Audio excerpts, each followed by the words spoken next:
Welcome back to the show, everybody. Kishiryu Sentai Ryusoulger, episode number 1. Kaboom! Ryusoulger. Oh my goodness. Indeed. As a fan of this genre, every single thing brings me nothing but joy and goodness to see what this is in its conceptual proper context, ladies and gentlemen. Because yeah, I watched that trailer to try to absorb like what some of that context was. I love everything this show did. This show went a full 24 minutes and put in this work. That WURKKK, that work. I'm like, everything was off the meter. I'm like, I just love like the little, like, from everything from the big things of trying to establish this new world and what it did to Ball from Zoo Ranger, Aba Ranger, and Koryuja, and bringing that all and doing his own thing. I'm just like, I'm loving it. I'm like, I just love that this got that energy that Koryuja had. I'm like, and it got the music too. So I'm like, yo, the groove is dope. I'm like, yo, you got the telepathically talking Megazord thingies, and our red one is voiced by Lord Shadow Moon himself. So yeah, and of course you have that important historical nature that Zoo Ranger brought to the fight that they had to take to Queen Bandora. So you really gotta love like all of that coming in. And it just doing its own thing, and I love it.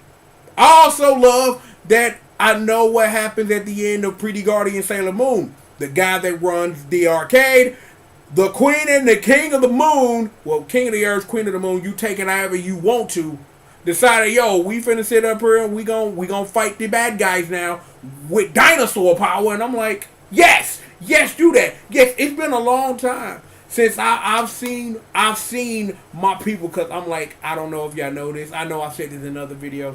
One of my favorite tokusatsu shows ever is Pretty Guardian Sailor Moon. I'm like, I loved everything that show did, not only as being something as part of the Sailor Moon franchise, but doing its own thing. And I'm going to be honest, because I said this before and I said it again. I have never watched a tokusatsu and cried so much.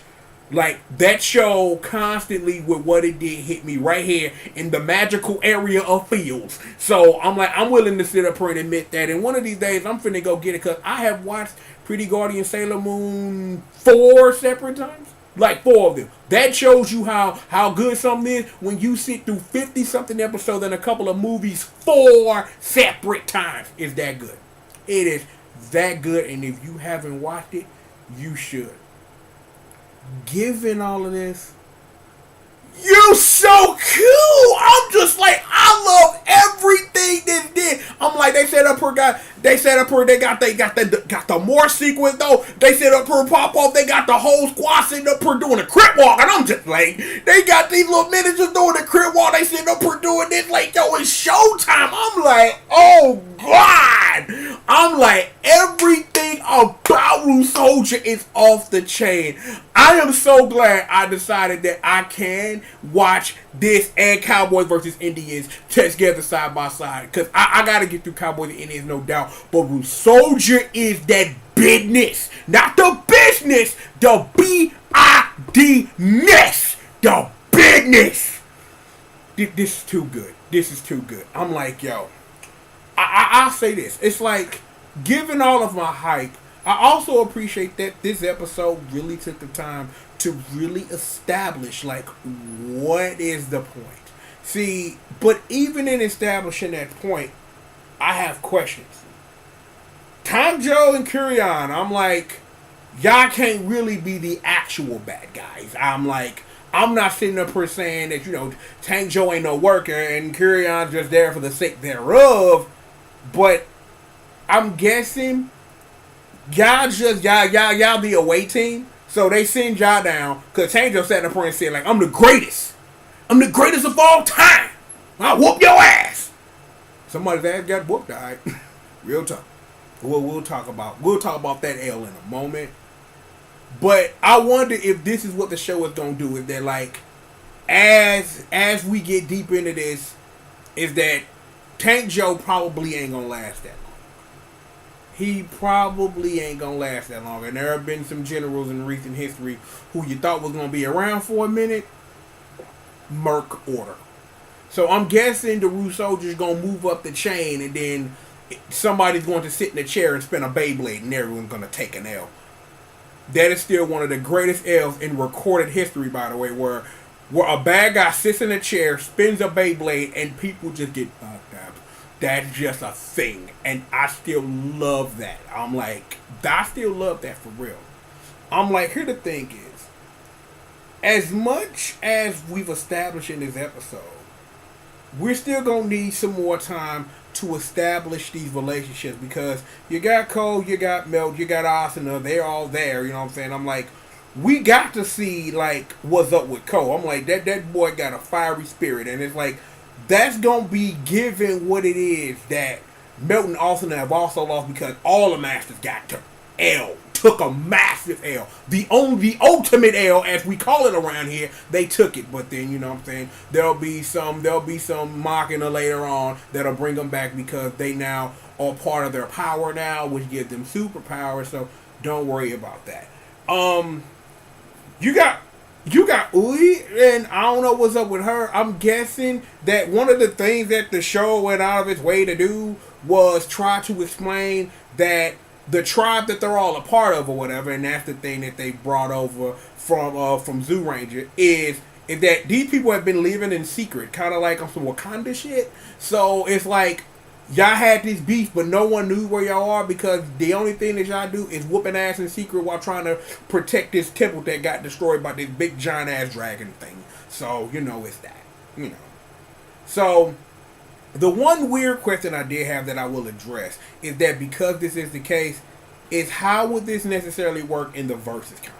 Because if you don't know, there are two separate continuities for Sentai.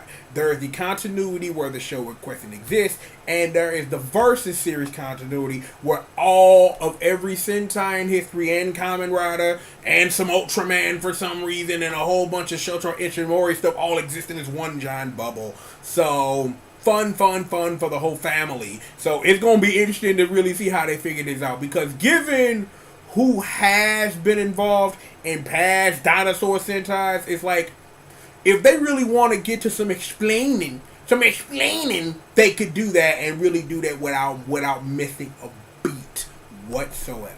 Do it without missing a beat at all. Did I say that I love everything this show did? I did say that. But this show did one extra important thing that I do appreciate. Ending dance number!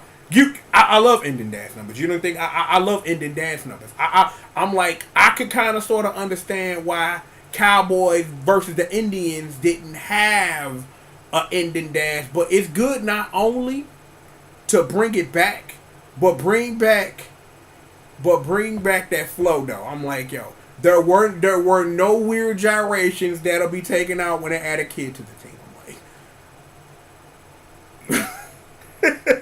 I'm like, I shouldn't even be joking about that, but people have made interesting technical YouTube hoops about. Yeah. No. I love everything this show is doing. I love every single thing this show is doing, and I don't know how much more praise I can heap on this episode, because the trailer was like, yeah, you got my attention. This episode is like, yo, you got my sword, shun, shield, name it, guns, I got everything you need, what you want, I'm here. This is going to be a fun Sentai to watch. This is going to be good.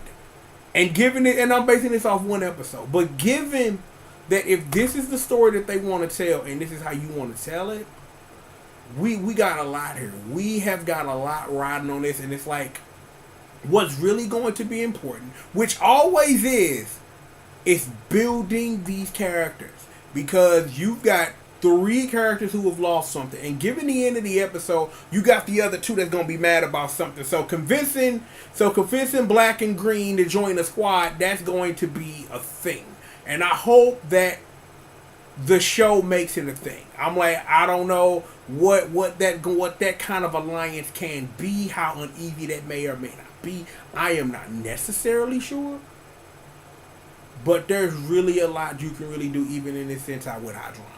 Is that of understanding, like, I want to know why they left.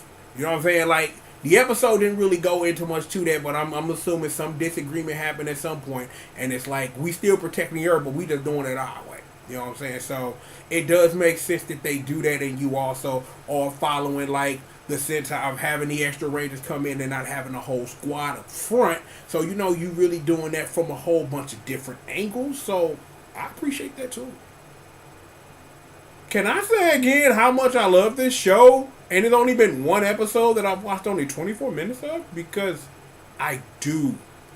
This is the business. I'm just like, again, I'm going to say this for the umpteenth time. I love everything this Sentai is. Please make a video game. Because you're so cool. I'm just like, just everything. Everything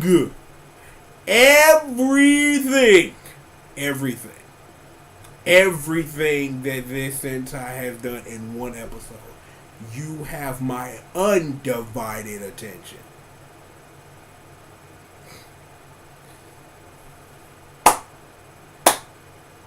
Slow clap, baby.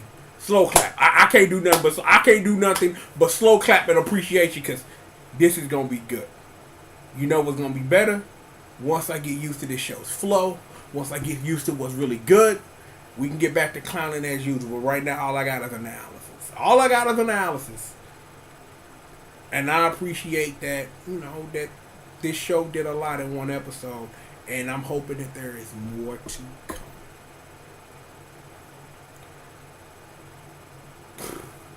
I didn't have any doubts coming into the episode. But if I had any, they've been squashed.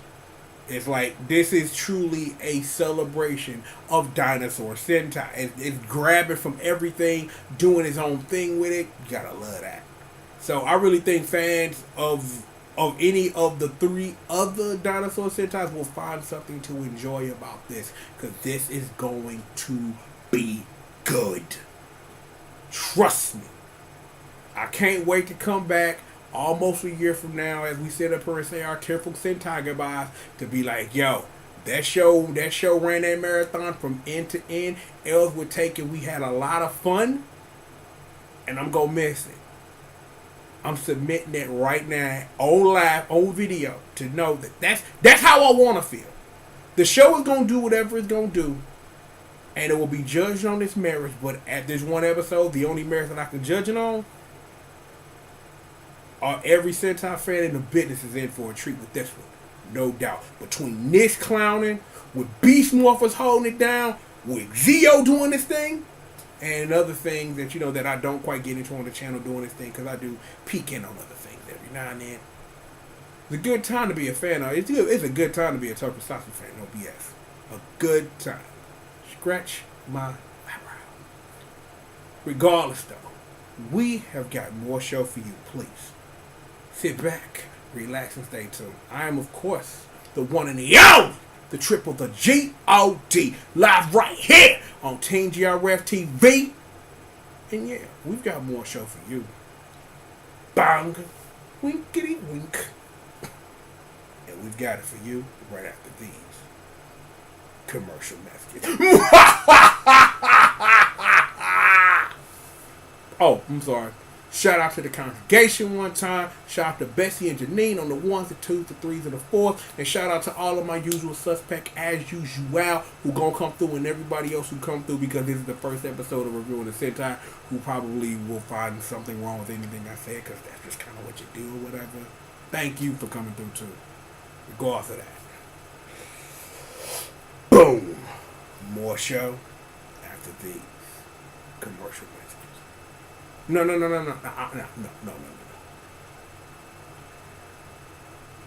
hold up. How do I want to end this real quick? You so cool! More show after these commercials.